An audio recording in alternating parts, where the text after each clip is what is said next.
Is your leadership truly about serving those in your charge, or is it perhaps inadvertently about serving yourself? Many leaders operate under the assumption that their primary role is to direct, to command, to achieve targets. Yet, what if this very mindset is undermining the trust, loyalty, and resilience of their teams? What if the conventional pursuit of quarterly gains and individual metrics is systematically eroding the human connection essential for true organizational strength? We often observe environments where fear of internal politics, job insecurity, or toxic management stifles innovation and engagement. Employees become cogs in a machine, measured by abstract numbers, rather than valued contributors to a shared purpose. This creates a pervasive sense of insecurity, diverting energy from external challenges towards internal self-preservation. Such an environment is not merely inefficient, it is fundamentally unsustainable. It breeds disengagement, high turnover, and a profound lack of collective spirit. This perspective challenges the very foundation of how many organizations are structured and led. It forces us to confront whether our leadership practices are fostering a culture of fear or a culture of safety and belonging. If you want the core lessons from the world's best leadership books delivered every week, hit subscribe and the notification bell. Let's get into it. Today, we delve into Simon Sinek's seminal work, Leaders Eat Last. Published in 2014, this book emerged from Sinek's profound observations on human behavior within organizational structures, building upon his widely acclaimed work on the why. Sinek, an accomplished author, motivational speaker, and organizational consultant, is globally recognized for his insights into leadership, culture, and human dynamics. His TED Talk, How Great Leaders Inspire Action, remains one of the most watched of all time, underscoring his influence and the resonance of his ideas. He advises a diverse array of leaders, from government agencies to major corporations, consistently advocating for a human-centric approach to leadership. The core problem Sinek addresses is the alarming erosion of trust, loyalty, and empathy in contemporary organizations. This decline, he argues, leads directly to disengaged employees, high turnover rates, and a stifling of innovation and resilience. This predicament is often exacerbated by a relentless focus on short-term gains and individual self-interest, frequently at the expense of human well-being. Leaders Eat Last became a landmark text because it fundamentally reframed the concept of leadership. It shifted the paradigm from leadership as a position of power and authority to one of service and protection.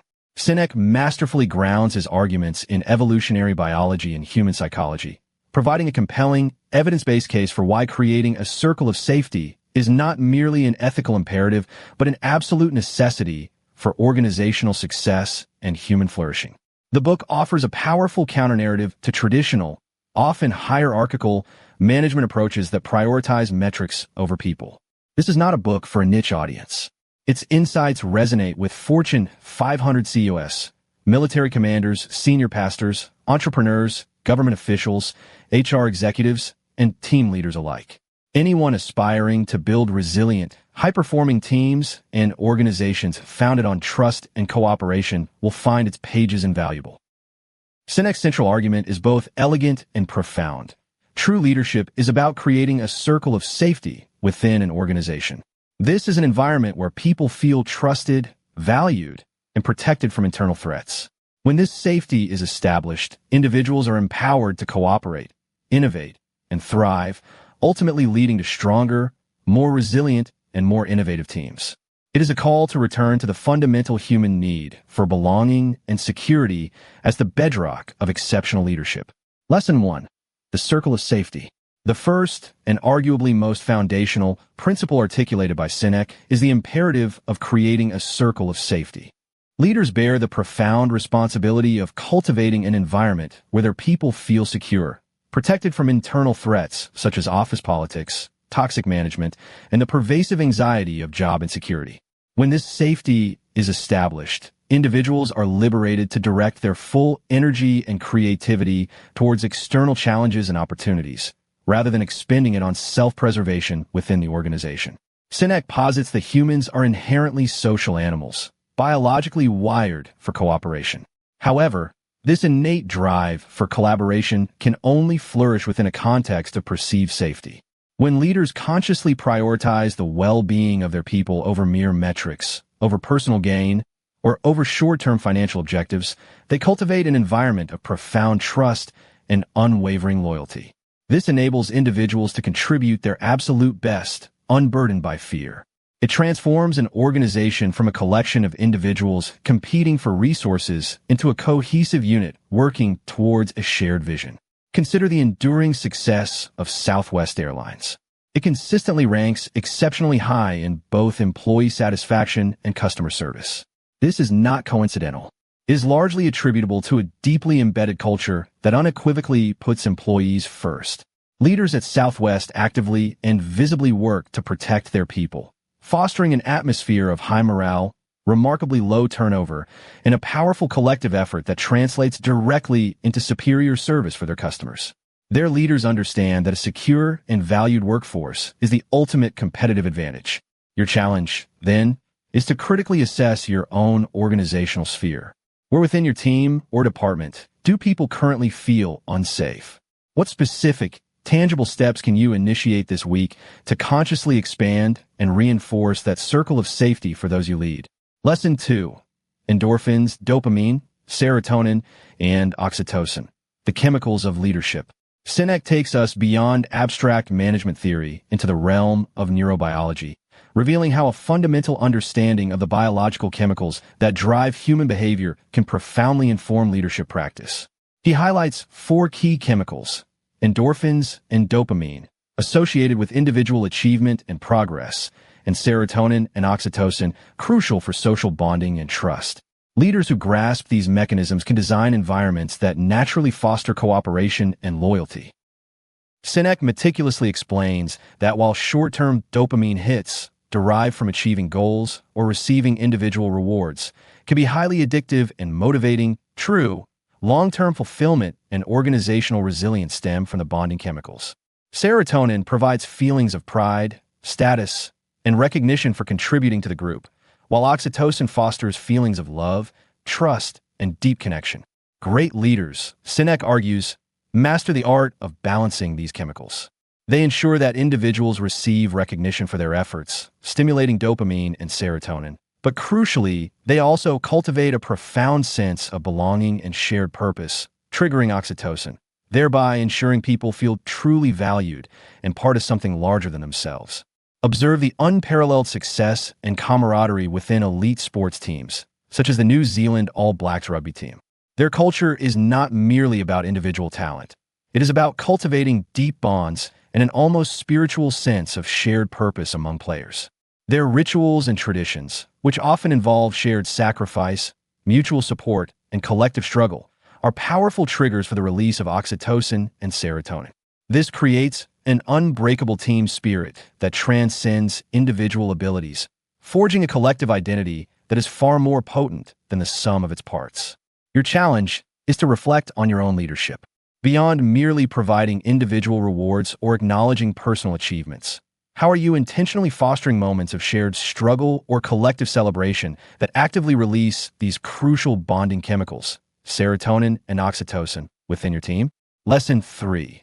The responsibility of leadership is not to be in charge, but to take care of those in our charge. This principle encapsulates the very essence of Sinek's philosophy. Leadership is fundamentally a sacrifice.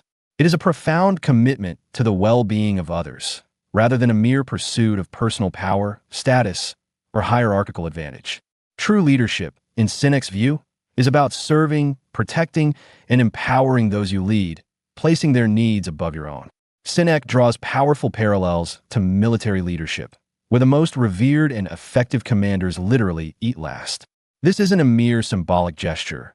It is a tangible demonstration of a leader's unwavering commitment to ensuring their troops are fed, rested, and cared for before attending to their own needs. This act, deeply ingrained in military tradition, symbolizes a leader's profound dedication to prioritizing their people's welfare above their own comfort or convenience. Such actions earn not just respect, but fierce loyalty and an unshakable trust that can withstand the most arduous challenges. It communicates, without words, that the leader is truly invested in the well-being of their team. Indeed, within the military, It is a common and respected practice for officers to ensure their enlisted personnel are fed, sheltered, and cared for before they attend to their own requirements. This leaders eat last mentality is not an anomaly. It is a core tenet that builds profound trust and unequivocally demonstrates that the leader's primary concern is the welfare of their team, not their own comfort, status, or advancement. It creates a bond that motivates individuals to go above and beyond for their leader and for each other. Consider your own leadership context. In what tangible, observable ways are you consistently demonstrating that you prioritize your team's needs and overall well-being over your own personal comfort, convenience, or career advancement? Lesson 4. The abstraction of numbers. Sinek issues a stark warning about the insidious danger of over-reliance on abstract metrics and numerical data.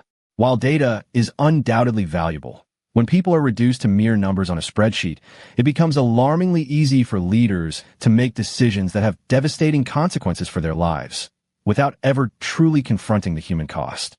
This abstraction, Sinek argues, actively erodes empathy and systematically dismantles the circle of safety. When individuals are stripped of their humanity and represented solely by performance indicators, cost centers, or headcount figures, the emotional distance created allows for decisions to be made with a chilling detachment. This detachment can lead to ruthless cost-cutting, mass layoffs, or the imposition of unrealistic targets, all justified by the numbers, yet devastating to the people involved. The moment people become statistics, their stories, their families, their aspirations, and their contributions become invisible, making it easier to sacrifice them for perceived short-term gains. This fundamentally undermines trust and fosters a culture of fear. Recall the profound impact of the 2008 financial crisis. Many corporations, driven by the relentless pressure of quarterly earnings reports and plummeting stock prices, enacted widespread mass layoffs. These decisions were often made with a singular focus on abstract financial metrics, frequently without a comprehensive consideration of the long-term impact on employee morale, the irreplaceable loss of institutional knowledge, or the devastating ripple effects on communities. This myopic focus on abstract numbers, detached from human reality, led to widespread disengagement, bitterness, and a deep erosion of trust that took years, if not decades, to repair. Your challenge is to critically examine your decision-making process. Are you making choices based solely on data and metrics? Or are you actively and consciously seeking to understand the profound human impact of your decisions on your team members? Are you looking beyond the spreadsheet to the faces behind the figures? Lesson 5. Integrity and the courage to do the right thing.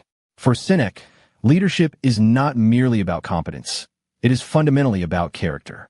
Leaders must possess the unwavering integrity and the profound courage to make difficult decisions that unequivocally protect their people and uphold the organization's core values, even when such decisions demand personal sacrifice or necessitate going against conventional wisdom, or indeed, against the prevailing bitterness and a deep erosion of trust that took years, if not decades, to repair. Your challenge is to critically examine your decision-making process. Are you making choices based solely on data and metrics? Or are you actively and consciously seeking to understand the profound human impact of your decisions on your team members? Are you looking beyond the spreadsheet to the faces behind the figures? Lesson 5. Integrity and the courage to do the right thing. For Sinek, prioritized generous employee wages and comprehensive benefits over the relentless pursuit of maximizing shareholder profit. He held a steadfast belief that well-treated, valued employees would, in turn, deliver superior customer service, ultimately leading to sustained long-term success. This required immense courage to defy the prevailing Wall Street expectations and the short-term demands of investors, demonstrating an integrity that placed people and long-term vision above immediate financial gratification. Your challenge, then, is to prepare yourself for moments of truth. When faced with a tough decision that could potentially boost your bottom line, but simultaneously compromise your team's well-being or violate your deeply held values, what will be your guiding principle? How will you demonstrate the courage to do the right thing? Lesson 6. The power of human connection. The final, yet equally vital, lesson from Sinek is the indispensable power of human connection. Real leadership, he argues, actively fosters deep human connections, cultivates genuine empathy, and instills a profound sense of belonging. These are not mere soft skills. They are the bedrock upon which strong, adaptable, and innovative teams are built. Sinek acknowledges that technology can connect us in terms of communication, but it is only human leaders who possess the capacity to make us feel connected. Leaders must actively engage with their people, listen intently, and demonstrate genuine care and concern to forge the emotional bonds that are absolutely necessary for true collaboration, resilience, and collective problem-solving. Without these bonds, teams remain fragmented, and potential is left untapped. It is the leader's role to bridge the gap between individual existence and collective purpose. Many successful nonprofit organizations or ministries exemplify this principle. Their enduring impact often stems not from hierarchical structures or vast resources, but from leaders who foster an exceptionally strong sense of community and a deeply shared mission.